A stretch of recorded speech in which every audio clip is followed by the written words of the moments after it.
ছিলাম। আমি আলিফ হোসেন, আমাদের আহ্বায়ক আলী হোসেন ভাই, তারপর হচ্ছে আমাদের যুগ্ম আহ্বায়ক ইব্রাহিম হোসেন, তারপর হচ্ছে আমাদের ইব্রাহিম খলিল ভাই, তারপর হচ্ছে যে আমাদের সাকিবুল ইসলাম যুগ্ম আহ্বায়ক এবং হচ্ছে আমাদের নারী যুগ্ম আহ্বায়ক শাহনাজ আক্তার। এই 5 সদস্য প্রতিনিধি দল আমরা আজকে প্রধান উপদেষ্টার কার্যালয়ে দিয়েছি। সেখানে আমাদের প্রধান উপদেষ্টার ডিরেক্টর অ্যাডমিনের সাথে আমাদের মিটিং হয়েছে। তার নাম হচ্ছে নাজমুল ইসলাম সরকার, তার সাথে আমাদের মিটিং হয়েছে। আমরা যে 11 দিন মিটিং করছি, 11 দিনের আন্দোলন করছি, এই আন্দোলনের বিস্তারিত আমরা তাদের কাছে তুলে ধরেছি। আমরা কি চাই, কেন চাই, কর্মসংস্থান আমাদের প্রয়োজন। ওনারা খুব ভালোভাবে আমাদের বিষয়গুলো বুঝেছেন এবং আমাদের বলেছেন যে আমাদের এই বিষয়টা প্রধান উপদেষ্টার কাজ পর্যন্ত চলে যাবে এবং ওনারা এই আমাদের দাবি বাস্তবায়নে কাজ করবেন। এখন আমরা বলছি যে এই দাবি বাস্তবায়ন যতক্ষণ হবে না আমরাও মাঠ ছেড়ে যাবো না। আপনারা আপনাদের জায়গা থেকে কাজ করেন, আমরা আমাদের জায়গায় বসে আছি, আমরা আমাদের জায়গায় আন্দোলন করছি, আমাদের পেশার আমরা অব্যাহত রাখবো।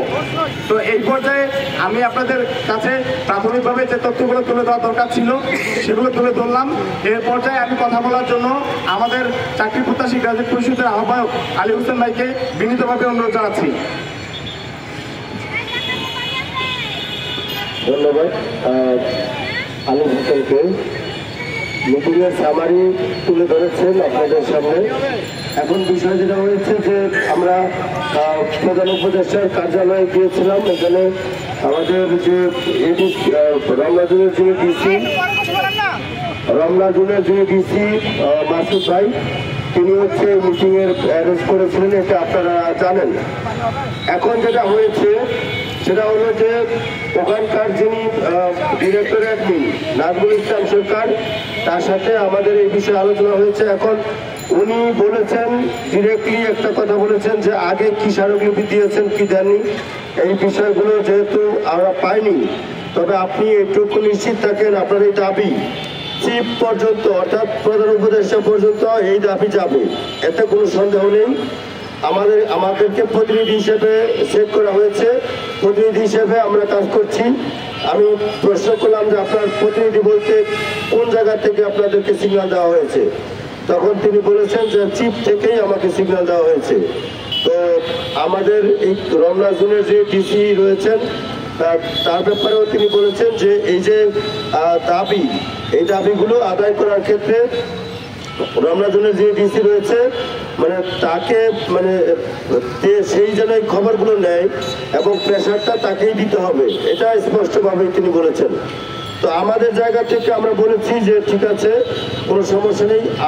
আমরা যতক্ষণ না পর্যন্ত বাংলাদেশে বেকার প্রতিবন্ধী ছেলে মেয়ে যারা পাবলিক বিশ্ববিদ্যালয়, বিশেষ করে ঢাকা বিশ্ববিদ্যালয়, জাহাঙ্গীরনগর বিশ্ববিদ্যালয়, চট্টগ্রাম বিশ্ববিদ্যালয়, রাজশাহী বিশ্ববিদ্যালয়, জাতীয় বিশ্ববিদ্যালয়, সুনামধন্য বিভিন্ন কলেজ থেকে পাশ করে যে সমস্ত প্রতিবন্ধী ভাই বোন বর্তমানে বেকার, এই বেকার প্রতিবন্ধী ব্যক্তিদের কর্মসংস্থানের সরাসরি প্রজ্ঞাপন ব্যতীত আমরা মাঠ ছাড়বো না, কোনোভাবেই ছাড়বো না। এটা হচ্ছে আমাদের স্পষ্ট বার্তা এবং বলেছি যে এই বার্তাও যেমনি স্মারকলিপি দিবেন ঠিক তেমনি ভাবে এই বার্তাও চিফ অ্যাডভাইজারকে জানাবেন। আর একটা বিষয়ে আমরা ক্লিয়ার করেছি যে সমাজ কল্যাণ মন্ত্রণালয়ের উপদেষ্টা এস শারমিন মুর্শিদ যে বক্তব্য দিয়েছেন সেটা যে অত্যন্ত সেটা যে কোনো বক্তব্য নয় এবং এটা যে কোনো যৌক্তিক কথা নয় যে এতদিন পরে আমাদের পদগুলোতে যে পদে দৃষ্টি প্রতিবন্ধী ব্যক্তিরা ব্রেল পদ্ধতিতে পাঠদান করাবে সেই পদগুলোতে চাকরি দৃষ্টি প্রতিবন্ধী দেওয়া যাবে কিনা সেই নিয়ে তিনি যে গবেষণা করতে চেয়েছেন, এটাও প্রশ্ন তুলেছি আমরা যে এইটা কোন ধরনের প্রশ্ন হইতে পারে এবং উনি কিভাবে উপদেষ্টা হয়ে এই ধরনের কথা বলে, এই প্রশ্নটাও তার কাছে আমরা রেখেছি। এখন বিষয় যেটা হয়েছে আপনারা জানেন বর্তমানে সরকার ভিন্ন আঙ্গিকে চলছে, যেহেতু নির্বাচন আছে। তো আমাদের এখান থেকে মাসুদ ভাই হচ্ছে রমনা জোনের ডিসি, উনি হচ্ছে প্রধান উপদেষ্টার প্রেস সেক্রেটারি এবং হচ্ছে ওনার যে পিএস, তার দুজনের সাথে কথা বলেছিল। এইখান থেকে হচ্ছে প্রেশারটা যায় এবং পরবর্তীতে এটার মিটিংটা বুঝে নেওয়ার দায়িত্ব দেওয়া হয়েছিল হচ্ছে প্রধান উপদেষ্টার যিনি ডিরেক্টর অ্যাডমিন তাকে।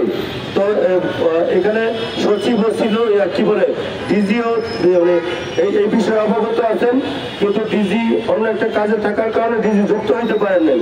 তো এখন এখানে প্রশ্ন হইল, আমরা যে মানে কষ্টটা করতেছি বিগত 11 দিন যাবৎ, আমাদেরকে যদি আরো ধরেন যে মানে 15 দিন অথবা 20 দিন কষ্ট করতে হয়, আপনারা কি রাজি আছেন?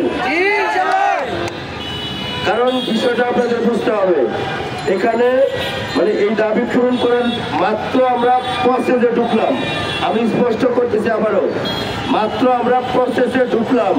এতদিন যা দেওয়া হয়েছিল সেগুলো কিন্তু মানে কেউ দেখেও নাই, এগুলো হচ্ছে কেজি দরে বিক্রি হয়েছে কাগজপত্র সব। এখন যেটা গেছে এটা হচ্ছে প্রশাসনিক ভাবে গেছে, যেমন এটার দায়বদ্ধতা কিন্তু আমি বের হয়ে হচ্ছে রমনাজনের ডিসি, পুলিশের যে ডিসি রয়েছে মাসুদ ভাই, তাকে ফোন করে বলেছি যে এই ব্যাপারে প্রধান উপদেষ্টার কার্যালয় থেকে সরাসরি বলেছে এই দাবি পূরণের জন্য নাকি আপনাকেই প্রেশার দিতে হবে। পরে উনি বলতেছে এটা কেমন কথা, আমার প্রেশার দিলে আমি কি করবো? আমি বলছি আপনাকে প্রেশার দিলে মানে রাস্তায় আমরা নামবো এবং এই দাবি পূরণের জন্য আপনি যেমন অন্য দাবিগুলো পূরণের ক্ষেত্রে কাজ করেছেন, এই দাবি পূরণ করতে গেলে আপনাকেই কাজ করতে হবে। তো এখন এই যে পরিস্থিতি তৈরি হয়েছে, এখন আমার কয়েকটা বিষয় বলার আছে। দেখেন এখানে যারা আমরা কাজ করতেছি, কিছু মানুষ যারা আন্দোলনে আছে তারা ওলাইসে আসতেছে, যারা নাই কিছু মানুষ আছে খণ্ডকালীন।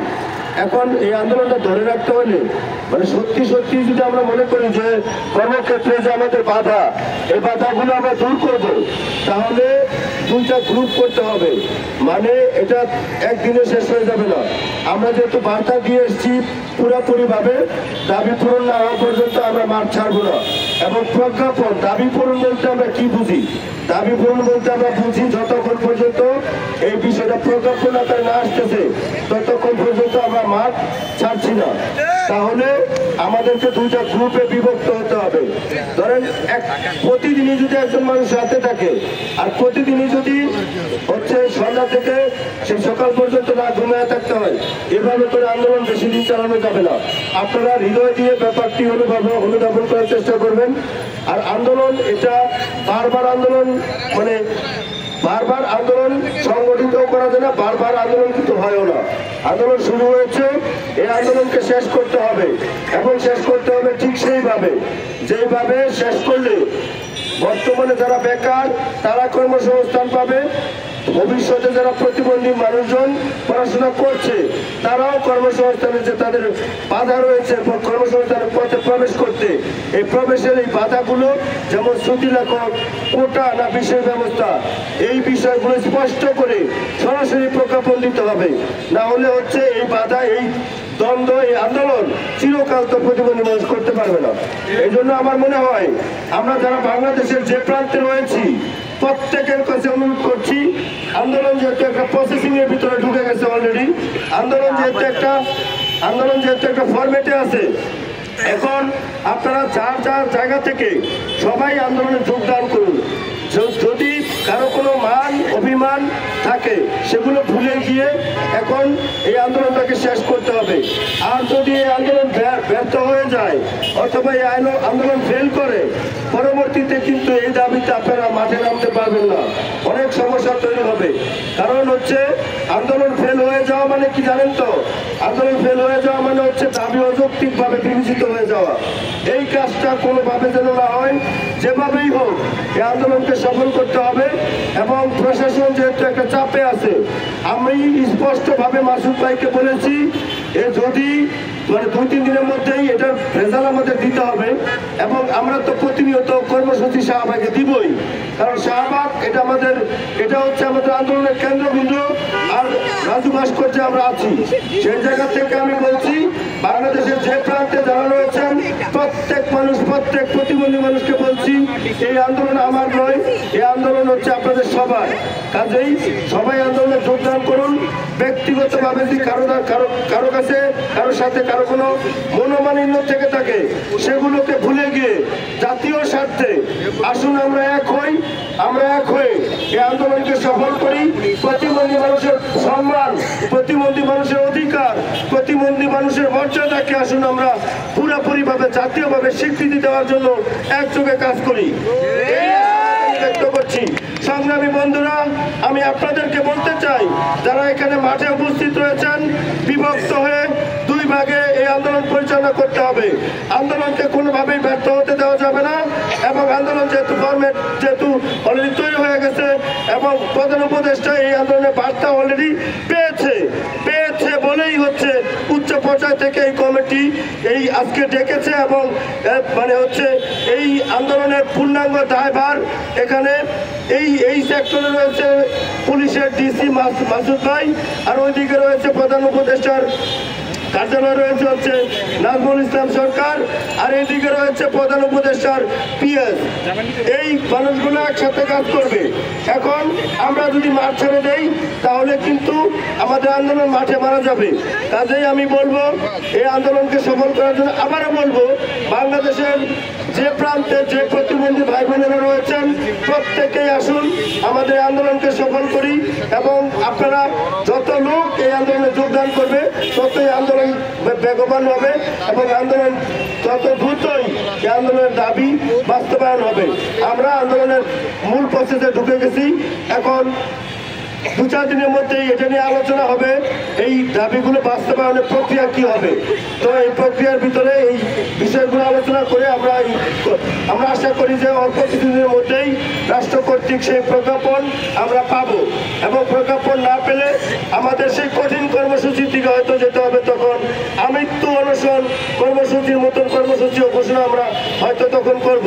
কিন্তু আমাদের অত দূর যাওয়ার আগে যদি আপনারা সবাই ঐক্যবদ্ধ হয়ে আন্দোলনে যোগদান করেন তাহলে আমাদের হয়তো সেই কর্মসূচির দিকে যেতে হবে না, দাবি পূরণ হবে। এবং প্রধান উপদেষ্টার যিনি হচ্ছে ডিরেক্টর অ্যাডমিন, তিনিও কিন্তু এই কথা বলেছেন যে আপনাদের দাবি যৌক্তিক দাবি, এই দাবি অস্বীকার করার কোনো সুযোগ সরকারের আছে বলে আমার কাছে মনে হয় না।